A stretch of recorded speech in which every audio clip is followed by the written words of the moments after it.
Hello student, welcome to learn with Nishat. बच्चों, आज के चैप्टर में लाइंस एंड एंगल्स में बताऊंगी। तो जाने लाइंस कितने तरह के होते हैं। फर्स्ट है लाइन। लाइन किसे कहते हैं कि एक स्ट्रेट लाइन बिना कहीं मुड़े हुए ये बढ़ाते जाएंगे, इसे एक्सटेंड करते जाएंगे, इसका कोई एंड पॉइंट नहीं होगा, ये लाइन कहलाएगा। ठीक है, जैसे कि इसका नाम सिंगल स्मॉल लेटर में दे देंगे, जैसे एल। ये लाइन है क्योंकि ये एक्सटेंड होता जाएगा और इसका कोई फिक्स लेंथ नहीं है ना। क्या है कि लाइन क्या होता है, तो line is a no end point, it extend indefinitely in both direction. इसे दोनों डायरेक्शन में इनडेफिनेटली साइड बढ़ाया जा सकता है, कोई इसका निश्चित डिस्टेंस नहीं होता है। ठीक है, तो लिख लेते हैं कि a line has no end point. इसका कोई एंड पॉइंट नहीं है, एरो दिया हुआ है, कोई फिक्स लेंथ इसका नहीं है ना। No end points, it extend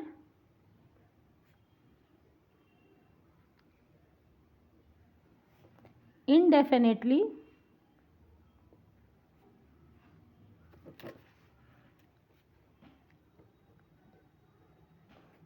in both direction, है ना। ये लाइन हो गया। तो लाइन का की प्रॉपर्टीज़ कोई पूछे तो क्या कहेंगे कि इसको कोई फिक्स एंड पॉइंट नहीं है और ये दोनों डायरेक्शन में इनडेफिनेटली बढ़ाया जा सकता है ना। ओके, अब आता है दूसरे टाइप का डायग्राम, लाइन सेगमेंट। ठीक है, लाइन सेगमेंट में टू फिक्स एंड पॉइंट होते हैं, जैसे ए और बी। जैसे मैंने ये पिक्चर बनाया, ये दो एक फिक्स एंड पॉइंट है ना। इसको कभी भी पॉइंट को डिनोट करते हैं कैपिटल लेटर से, है ना। अब इसमें लाइन में अगर ऐसा पॉइंट है तो इस दिए हुए पॉइंट को हम पी क्यू कर सकते हैं, इसे कैपिटल लेटर से लिखेंगे। लेकिन लाइन अगर दिखाना है एक लाइन को तो स्मॉल लेटर से भी इसका, सिंगल लेटर से भी इसका नाम देंगे। ठीक है, और पॉइंट को कैपिटल लेटर से देंगे। तो ये लाइन सेगमेंट है। ये क्या है, लाइन सेगमेंट। तो line segment has two fix end point और इट कैन बी मेजर्ड। इसको मेजर कर सकते हैं रूलर के थ्रू। देखें यहाँ पे ये 0 to 8 पॉइंट, मतलब 8 सेंटीमीटर इसका लेंथ है। तो इसका लेंथ अगर 8 सेंटीमीटर है ना, तो क्या होगा कि ये इसका फिक्स एंड पॉइंट है, तो ये लाइन सेगमेंट कहलाएगा। क्या कहलाएगा, लाइन सेगमेंट। ठीक है, a line segment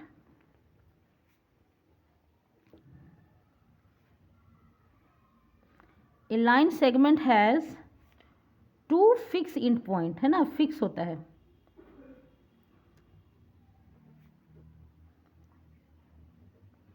and it can measured,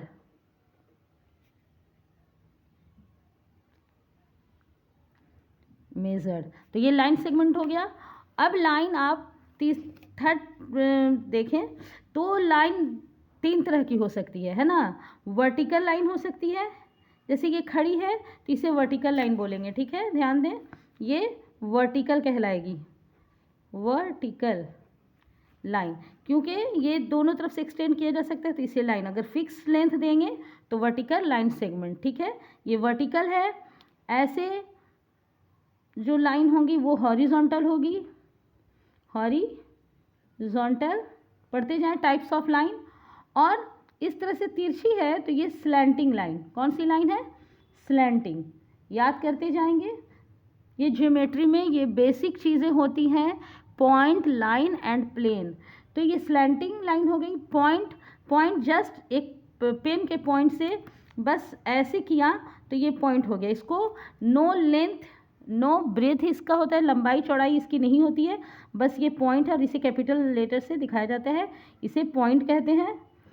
ये पॉइंट है, ये पी पॉइंट है। जैसे कि ए बी, ये पी क्यू लाइन में मैंने पॉइंट दिया है ना, या फिक्स लेंथ इसका लाइन सेगमेंट का है, तो इसमें ए पॉइंट और बी पॉइंट, तो ये ज्योमेट्री का बेसिक होता है, point line and plane geometry में, ज्योमेट्रिकल टर्म में ये बेसिक होता है। नेक्स्ट शेप की तरफ बताती हूँ, intersecting lines. Next point, intersecting lines.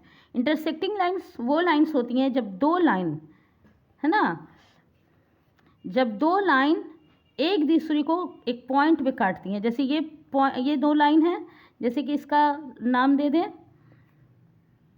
Single letter से लाइन के नाम देंगे और लाइन सेगमेंट का 2 पॉइंट फिक्स एंड पॉइंट बताएंगे जो कि कैपिटल लेटर से देंगे, ठीक है। ये एल लाइन है और ये एम है, ये लाइन के बारे में मैं बात कर रही हूँ। दोनों साइड इसे एक्सटेंड किया जा सकता है, इसलिए लाइन और लाइन सेगमेंट में ये डिफरेंस होता है कि लाइन सेगमेंट को एक्सटेंड नहीं किया जा सकता है, उसका 2 फिक्स इन पॉइंट होता है, बट लाइन में ये 2 तरफ बढ़ाया जा सकता है, ठीक है।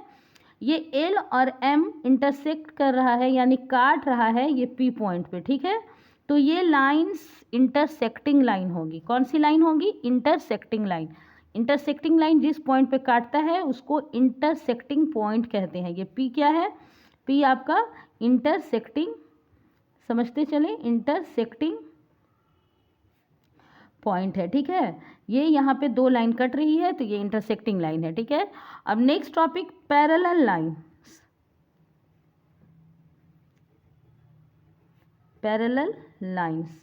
पैरेलल लाइंस क्या है? जब मोर देन 2 लाइंस एक दूसरे के बराबर चलें। जैसे ये लाइन एल नाम दे दें, एम, जब एक से ज़्यादा लाइन एक दूसरे के बराबर चलें और ये आगे एक्सटेंड करने पर कहीं मिले नहीं तो ये पैरेलल लाइंस होती हैं। ये दोनों लाइंस के बीच के डिफरेंस, 2 या मोर देन 2 जितने भी, ये पैरेलल होते हैं। ये दोनों लाइन के बीच का डिफरेंस सेम होता है ना, डिफरेंस सेम होता है। 2 लाइन हो, 3 लाइन हो, या आप जो वो रूलदार कॉपी होती है उसमें जो सीधी सीधी लाइन है वो सब एक दूसरे के पैरेलल होती है, ठीक है। ये पैरेलल लाइंस में 2 लाइंस के बीच के डिफरेंस जो है इक्वल होते हैं तो ये पैरेलल लाइन कहलाती है। अब ये एल एम पैरेलल है एन के, है ना, लाइन है, तो पैरेलल लाइन इसे ही बोलते हैं एल एम एन ओ। ये पैरेलल एक दूसरे के चलती जाएंगी, ये कहीं भी आगे एक्सटेंड करने पर मिलेंगी नहीं, इंटरसेक्ट नहीं करेंगी, ये पैरेलल लाइंस होती हैं, ओके। जैसे कि पॉइंट के बारे में मैंने बताया कि पॉइंट में नो लेंथ नो ब्रेथ, ये कैपिटल लेटर से दिखाया जाता है, ये पॉइंट होता है। अब कॉलिनियर पॉइंट के बारे में बताएं कि कॉलिनियर पॉइंट एक प्लेन पे, जैसे ये कॉलिनियर पॉइंट क्या है, तो एक प्लेन पे मोर देन 3 अगर पॉइंट है एक ही लाइन में एक ही प्लेन पे, अगर मोर देन 3 पॉइंट्स हैं, जैसे कि P Q R S capital से दिखाएंगे, ये कॉलिनियर पॉइंट्स कहलाएंगे। क्या कहलाएंगे? ये सारे पॉइंट्स जो हैं एक प्लेन पर हैं या एक लाइन पर हैं, ये कॉलिनियर पॉइंट्स हैं।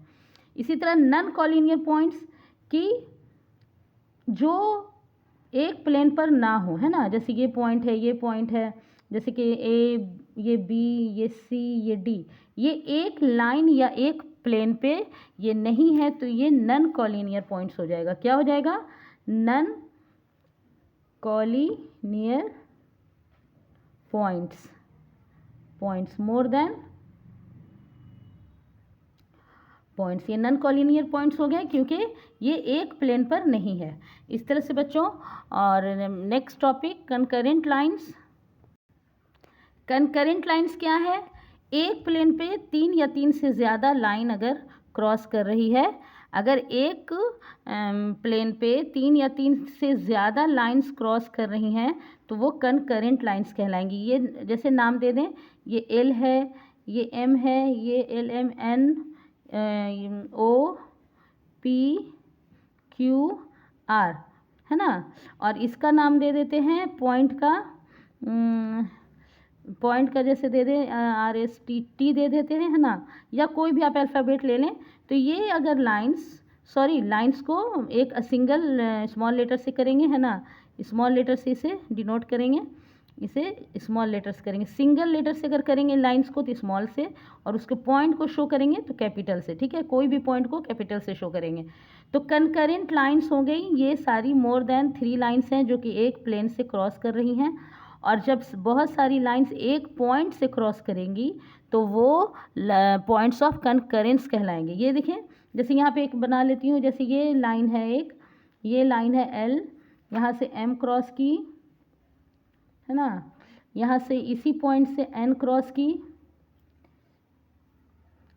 ये इसी पॉइंट से पी क्रॉस की। तो अगर ये कंकरेंस लाइन्स हो गई, कंकरेंट लाइन इसलिए कि ये मोर देन एक प्लेन पे 3 से ज़्यादा है या 3 है, लेकिन इस पॉइंट पे अगर बहुत सारी लाइंस क्रॉस कर रही हैं तो ये पॉइंट ऑफ कंकरेंस कहलाएगा। क्या कहलाएगा? Point of concurrence.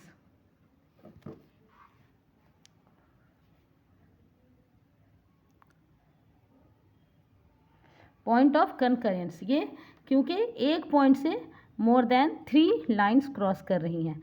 Okay, next topic बच्चों, जब 2 लाइंस या 2 लाइन सेगमेंट या 2 रेज अगर एक पॉइंट पे मीट करते हैं, जैसे ये रेज है ना, 2 रेज हैं, ये एक पॉइंट पे मीट कर रहे हैं पी पे, तो ये एंगल बनाते हैं, ठीक है। और कॉमन जो पॉइंट होता है दोनों रे का, जैसे ये पी है, ये पी क्यू और ये पी आर, ठीक है, यहाँ पे ये एंगल बनाते हैं। जब 2 लाइन या 2 लाइन सेगमेंट या 2 रेज एक पॉइंट पे मीट करते हैं तो वो एंगल बनाती है। ये आपका एंगल हो गया, है ना, ये एंगल बन रहा। और जिस पॉइंट पे दोनों रेज का कॉमन पॉइंट जो है ये वर्टेक्स कहलाएगा। क्या कहलाएगा? वर्टेक्स। कॉमन पॉइंट दोनों रेज का, कौन सा रे कौन कौन है?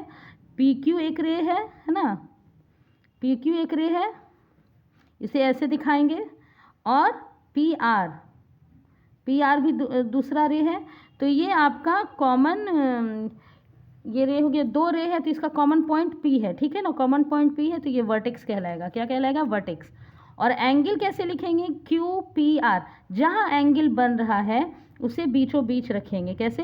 एंगल का साइन ऐसे देंगे और पी क्यू आर, ये एंगल को इस तरह से लिखेंगे। क्यू एंगल के बारे में बताना, एंगल कहाँ बन रहा है? पी पॉइंट पे, सॉरी पी पॉइंट पे बन रहा है, तो क्यू पी आर क्या देंगे?